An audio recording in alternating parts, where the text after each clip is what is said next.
So, yeah.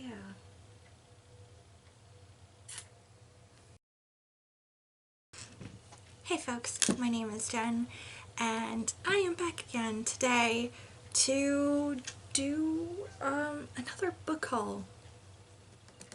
So this might be a little unexpected right now, but the only excuse I have is that I had a stress buying evening and this happened. So let's talk about my newly acquired friends here, shall we? So first up in this stack of things that I stress bought, I ended up grabbing a manga that has been kind of on my list for a little while, and that is I Married My Best Friend to Shut My Parents Up, and this is by Kodama Naoko. I'm so sorry if I mispronounced that. My Japanese is very much lacking. So this is all about a young woman named Morimoto who is like a very kind of ambitious young professional woman whose parents will not get off her back about finding a nice man and settling down when one day her best friend from high school suggests setting up a sham marriage to shut her parents up. She agrees. Is it possible that real feelings could be in the deal as well? So this has one of my, of course, favorite tropes, which is like a sham relationship that ends up turning into a real relationship. Love it. So I think this is going to be really cute. I believe it's just a one-shot. It's just this one little one. But yeah, I'm excited about it because it sounds pretty adorable. The next one I grabbed is actually a classic, and this is the Scarlet Pimpernell by Baroness Horsey. To be honest, I know virtually nothing about this book. Totally honest here. I know it involves like some deceit and some letters that are either like, I don't know if they're like poison pen letters or just secret letters, something like that, and I know that it like involves, I don't think it's necessarily like a vigilante, but it's like someone in disguise, and that's virtually all I know about this story, other than I have a friend from school who, I remember her like talking about this, like gushing about this book, and she absolutely loves it. So when I found it for a decent price on thrift books, I was like, you know what, I've been meaning to read this for a long time, I might as well just give it a go. So yeah, like I said, I don't really know too much that's involved in this story, but I am okay with that because just the very little that I know is interesting. So yeah. So next up, I had several Agatha Christie books on like my wish list on thrift books, and I wasn't sure basically which one I was going to go for. I kind of just closed my eyes and picked one because I just felt like reading another Agatha Christie. So the one I ended up grabbing is The Clocks. This is a Hercule Poirot mystery, again.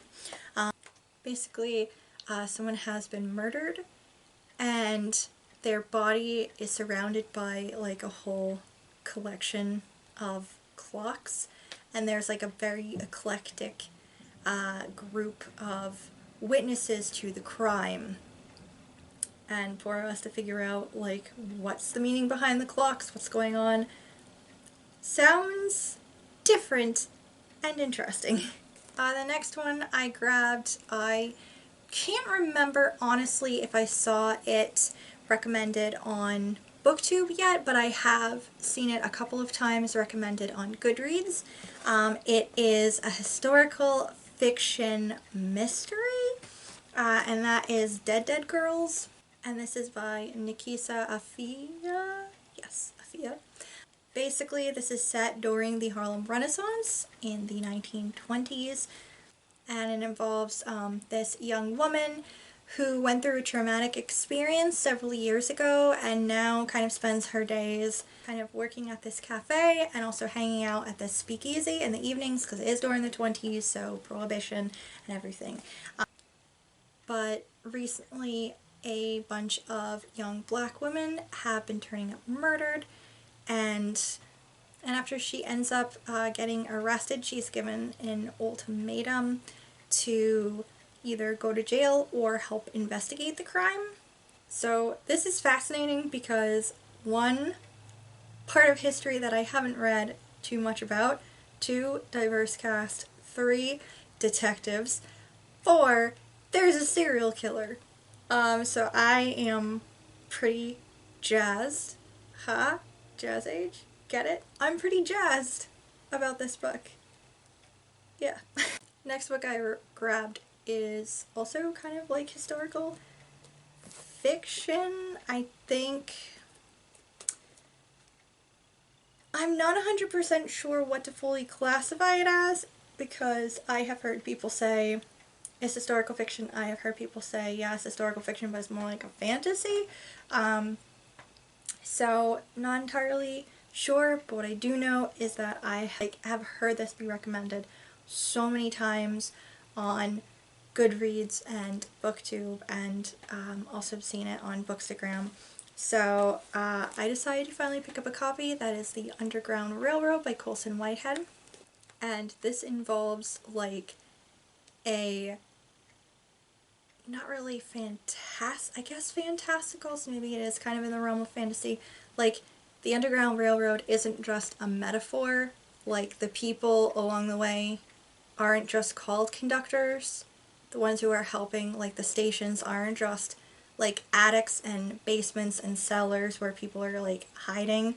It's not just like that. It's literally an actual underground railroad, which is like a fascinating concept, and this follows two characters, Cora and Caesar.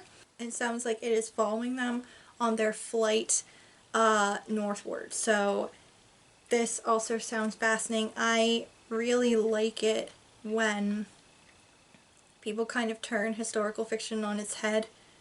I think that's called, what is it, speculative fiction? I do really enjoy that. And this sounds like it's kind of along the lines of that, sort of. So, very interested, and also interested just to know more about the Underground Railroad in general. I know a little bit about it and would like to learn more anyway, so also interested in that aspect of this as well.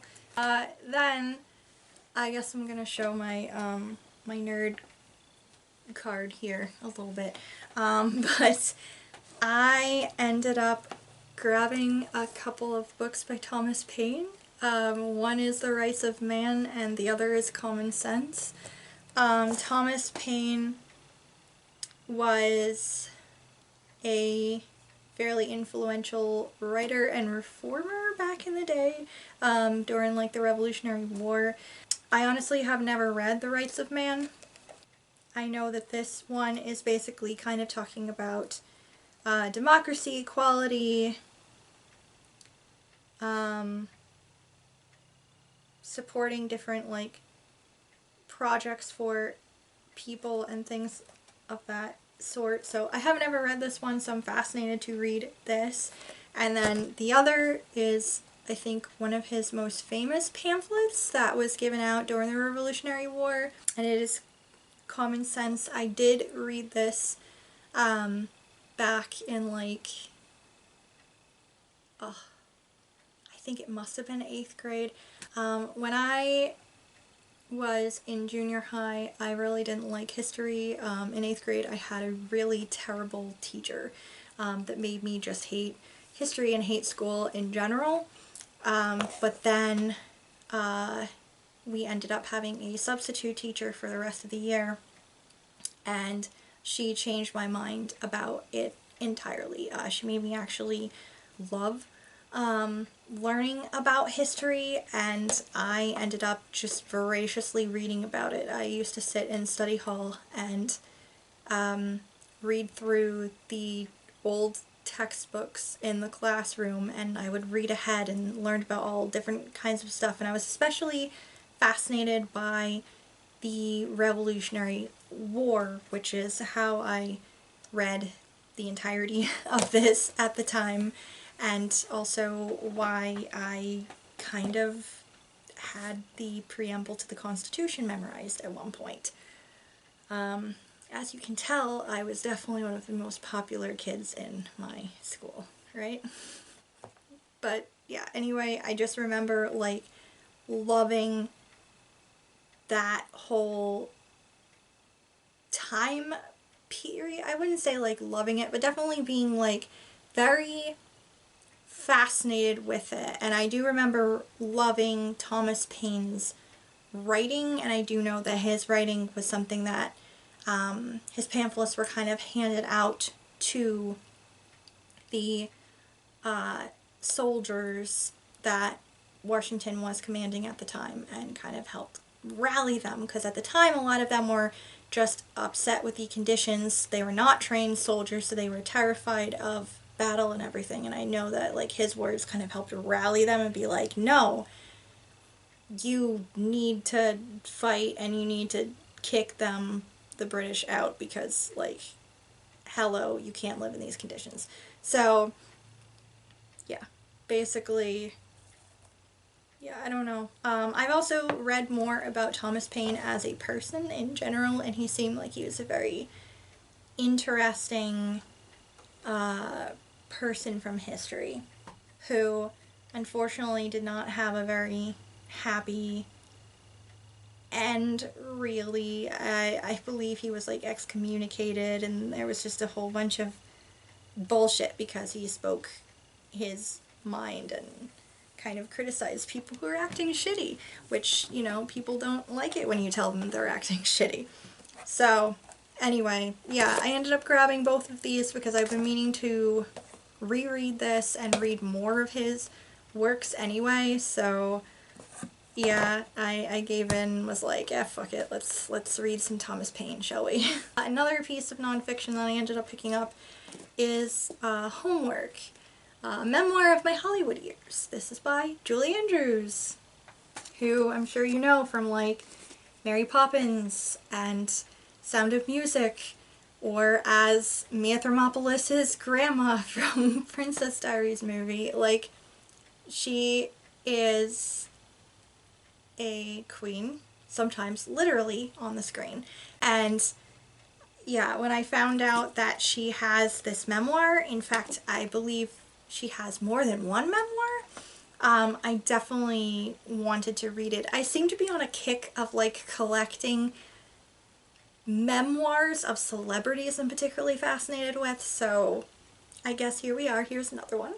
Another thing that I didn't know a while back was that Julie Andrews has also written fictional books as well.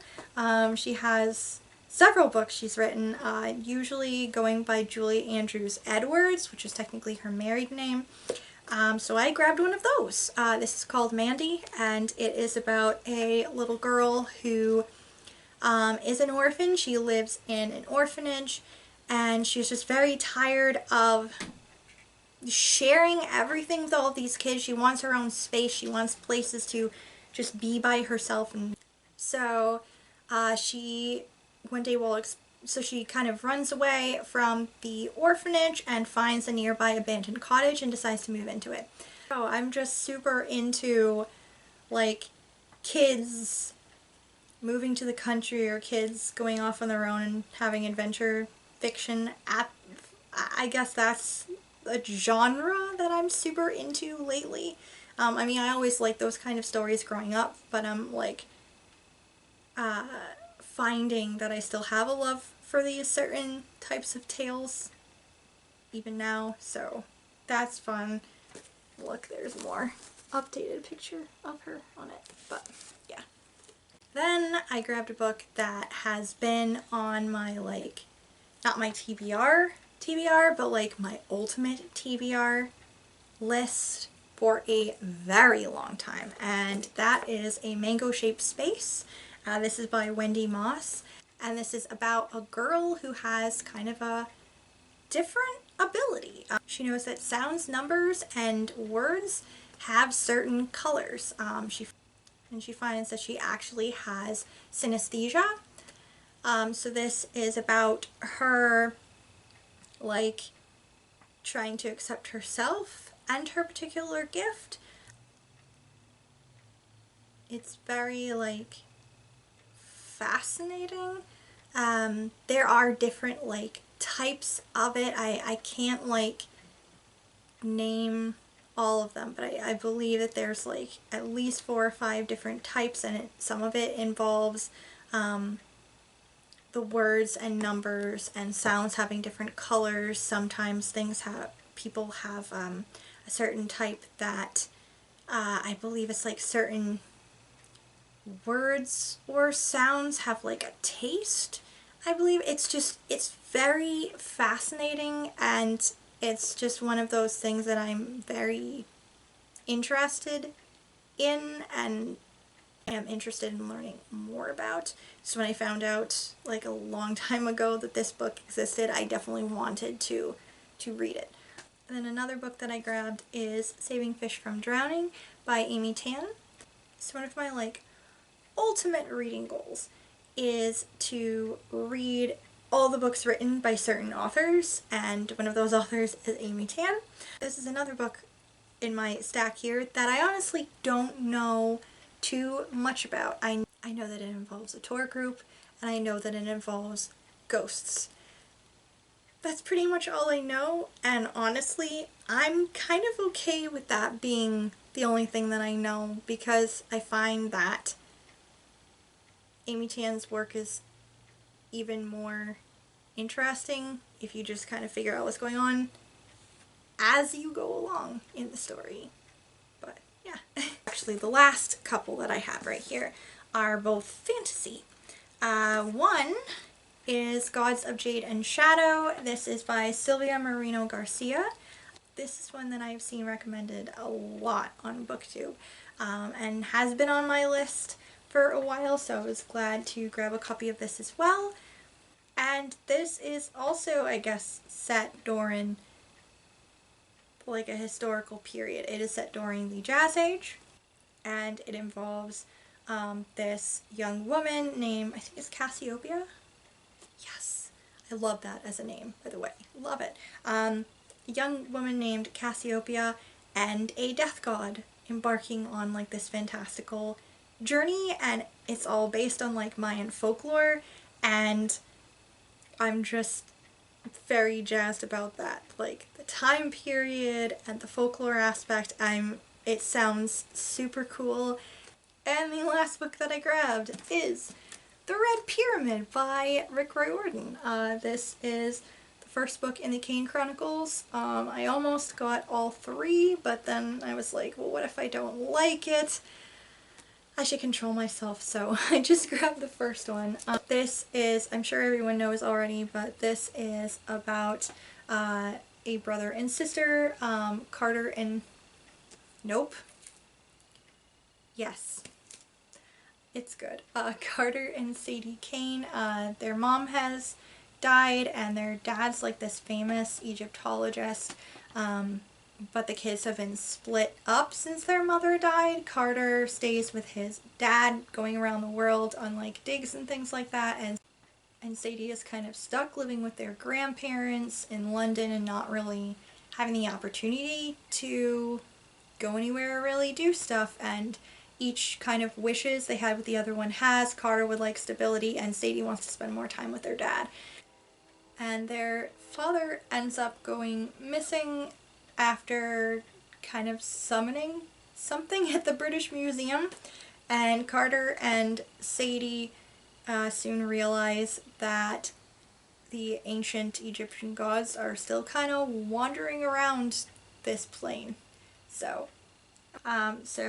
yeah, I'm pretty interested in starting this. I know that there's like, I know it's technically in the same universe as like Percy Jackson and everything, but I'm interested to see how this works out with like Egyptian, with like ancient Egyptian like lore and things as opposed to like ancient Greek and Roman.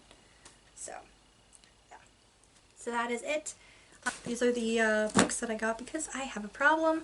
Thank you so much for watching, and I will see you in the next video. Bye.